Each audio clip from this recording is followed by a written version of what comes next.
స్మూత్గా నడుస్తుంది. ఎగ్జాక్ట్లీ మహేందర్ రెడ్డి గారు తర్వాత గత ప్రభుత్వం చేసిన అవకతవకలపైన అనేకమైన రంగాల్లో అవకతవకలు జరిగినాయి. ఎందుకంటే ధనిక రాష్ట్రంగా ఉన్న తెలంగాణ రాష్ట్రం అప్పుల పాలైంది 9.5 సంవత్సరాల పరిపాలనలో. ఎన్నో కలలు కన్నా తెలంగాణ ప్రజల కలలు కన్నా కలలన్నీ కూడా ఆశలన్నీ కూడా అడియాశలైనాయి ఇలా.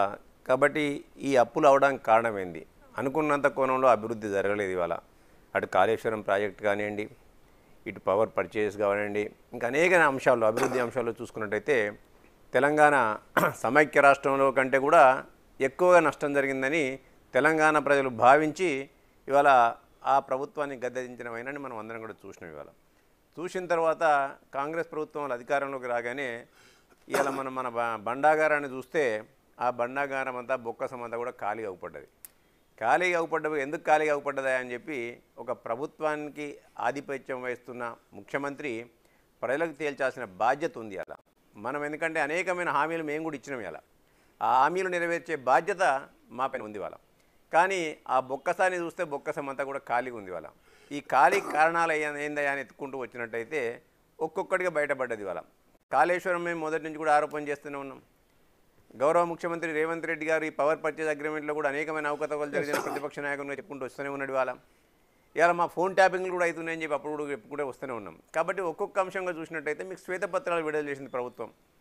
7 లక్షల కోట్లకి ఏ విధంగా అప్పుల్లోకి నెట్టబడినాం మనం, 7 లక్షల కోట్లు ఈ రాష్ట్ర ప్రభుత్వం ఏ విధంగా చేసింది, తెలంగాణ ప్రజలను మోపింది అనేది కూడా శ్వేతపత్రాల ద్వారా అసెంబ్లీ సాక్షిగా చెప్పడం జరిగింది. వాళ్ళ అక్కడ ఎక్కడ కూడా కేసీఆర్ అసెంబ్లీకి రాలే, కాళేశ్వరం ప్రాజెక్టు మీద చర్చించడానికి రాలే, ఇలా టాపిక్ వచ్చినప్పుడు పవర్ ప్రాజెక్టుల మీద మాట్లాడడానికి రాలే, దేని మీద కూడా రాలే. కేవలం ఎంతసేపు ఏంటంటే బయట దుమారం లేపడానికి కాంగ్రెస్ పార్టీ పైన ప్రభుత్వం పైన ఏదో దుమారం లేపి దాని మీద ఒక దాడి చేయడానికి ప్రయత్నం చేసినారు తప్ప ఎక్కడ కూడా వచ్చిన పాపన పోలేం. ఆ క్రమంలోనే గౌరవ ముఖ్యమంత్రి గారు ఏదైతే 2013 సంవత్సరం నుంచి 2023 సంవత్సరం వరకు ఏదైతే ఛత్తీస్గఢ్ రాష్ట్రం నుంచి పవర్ పర్చేజ్ చేసినారు, అప్పుడు అందుబాటులో ఆ రోజు చెప్పిన ఆరోపణలు ఇవాళ కొత్తగా చెప్పినవి కాదు. అవి కూడా గౌరవ ముఖ్యమంత్రి రేవంత్ రెడ్డి గారు కానీ కాంగ్రెస్ పార్టీ కానీ చేసింది కొత్తగా ఇక్కడెక్కడ నేర్పలే లేవు. ఆ రోజు ఇంతకు అందుబాటులో ఉండేది అని చెప్పి మీరు ఇవన్నీ కూడా అప్పుడు పెడచెవిన పెట్టినరు. ఇవాళ మీరు అందరూ కూడా మీ ఇష్టానుసారంగా ఇవాళ ట్రాన్స్మిషన్ అగ్రిమెంట్లు కానివ్వండి, పవర్ రెండు ప్రభుత్వాల మధ్య జరిగిన ఒప్పందం దీంట్లో అంతా పారదర్శకత అని వాళ్ళు అంటారు. లేదని అంటున్నాం. ఇంకా వాళ్ళు ఏమంత దూరం వెళ్ళిందంటే ఆ ప్రభుత్వం మీ ప్రభుత్వమే కదా అంటారు. ఇంకా వాళ్ళు ప్రభుత్వాలు వేరైనా ఇలా ప్రభుత్వాలు కాంగ్రెస్ పార్టీ ప్రభుత్వమైనా కానీ మా ప్రాంత ప్రజలకు నష్టం జరిగింది కదా, ప్రభుత్వాల బాధ్యత కదా ప్రజలకు సంరక్షించాల్సిన బాధ్యత.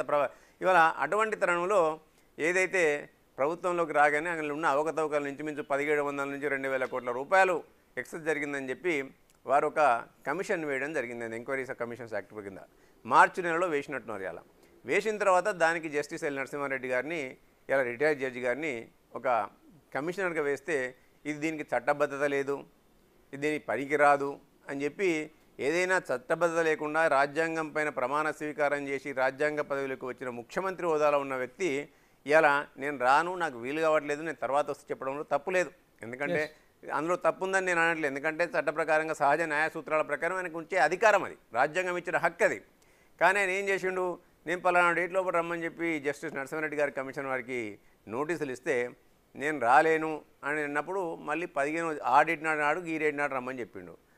ఈ సారు కేసీఆర్ గారు అప్పుడు ఒక 12-13 చాట్ అంతా 12-13 పేజీలతో ఒక చాట్ అంతా ఉత్తరం రాసిండే. అలా ఆ చాట్ అంతా ఉత్తరం రాస్తూ ఆయన చెప్పదలుచుకుంటే వ్యవస్థలపైన గౌరవం ఉంటే, ప్రజాస్వామ్యం పైన గౌరవం ఉంటే ఆ ముఖ్యమంత్రి గారు, ఎందుకంటే 80,000 పుస్తకాలు చదివిన ఒక అపర ఖని అది. అందులో రాజ్యాంగాన్ని కూడా, మహాభారతాన్ని, రామాయణాన్ని, అన్ని విలువల గల పుస్తకాలను కూడా చదివి ఉంటాడని నేను అనుకుంటాను. 80,000 పుస్తకాలలో ఇది కూడా ఉంటుందని నేను భావిస్తుంది. వాళ్ళ అంత నిష్ణాతుడు ఎక్కడ చెప్పాలో ఎట్లా చెప్పాలో ఒక ఇంగిత జ్ఞానం కూడా ఉండాలి కదా వారికి. వ్యవస్థను కించపరిచే మాదిరి, ఎందుకంటే మనం వ్యవస్థకు ఒక దిక్చూచిగా ఉండాలి. అలా వ్యవస్థలకు సమాజానికి దిక్చూచిగా ఉండాలి. ఆ వ్యక్తి లేనిపోని అభాండాలనికి వెళ్తూ తనకేదో అంటగట్టి ఏదో చెప్పడం జరిగింది. అలా అవన్నీ కూడా చెప్పదలుచుకుంటే చక్కగా పోయి ఆ కమిషన్ ముంగనే చెప్పేది ఉండే. ఈ కమిషన్ ఏది శిక్షలు వేయదు, ఇది కేవలం నిదానాలను నిగ్గుదేస్తుంది, నిర్ధారణకు వచ్చిన తర్వాత ప్రభుత్వానికి ఇస్తుంది. వాళ్ళ చెప్పగానే ఆయన ఏం చేసిండు, వాళ్ళ ఆ క్రమంలో ఎప్పుడైతే నేను ఉత్తరాలు రాసి బహిరంగ లేఖ రాసిండో, రాయగానే జనరల్గానే మీలాంటి మిత్రులు జర్నలిజం చేసే మిత్రులందరూ కూడా, జర్నలిస్టులు అందరూ కూడా ఒక జస్టిస్ నరసింహారెడ్డి దగ్గరికి వెళ్ళి దీని యొక్క సంగతి ఏంది, కథ కామిష్ ఏందని చెప్పి అడిగిన సందర్భంలో వారు చెప్పినమని అనేక